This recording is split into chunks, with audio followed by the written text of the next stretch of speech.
சிறகடி காசை அடுத்த வர எபிசோட்ல பார்த்தீங்க அப்படின்னா, எல்லாரும் சேர்ந்து தீபாவளிக்கு பார்த்தீங்க அப்படின்னா, பாட்டி வீட்டுக்கு போயிருப்பாங்க. அந்த பாட்டி வீட்ல ஒரு கோவில்ல போய் சாமி கும்பிட போயிருப்பாங்க. அந்த கோவில்ல தான் ரோகிணியோட அப்பாவுக்கு பார்த்தீங்க அப்படின்னா, தவசம் பண்ணுவாங்க.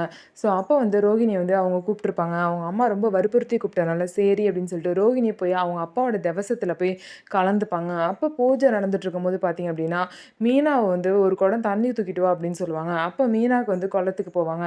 குளத்துக்கு போற வழியில வந்து மீனா வந்து ஒரு ஷாக்கான விஷயத்த பார்த்துருவாங்க.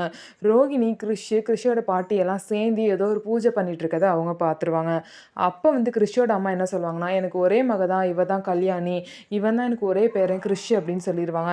இத கேட்ட மீனா பார்த்தீங்கன்னா, ரொம்பவே ஷாக் ஆயிருவாங்க. ஷாக் ஆயி கையில இருந்த குடத்தையே கீழ போட்டுருவாங்க. அதுக்கப்புறம் பார்த்தீங்க அப்படின்னா, இந்த மாரி ரோகிணியும் பார்த்துருவாங்க. ரோகிணி வந்து பார்த்தீங்கன்னா, மீனாவ பார்த்ததுக்கப்புறம் எந்திரிச்சு மீனா கிட்ட வருவாங்க. ரோகிணி வந்து இவ்ளோ பொய்யா இருந்திருக்காங்க. எவ்ளோ நாளா குடும்பத்த இவ்ளோ பெரிய பொய் சொல்லி ஏமாத்திருக்காங்கன்னு தெரிஞ்சோனே, மீனா பார்த்தீங்கன்னா, ரோகிணிய ஓங்கி அற விட்டுருவாங்க.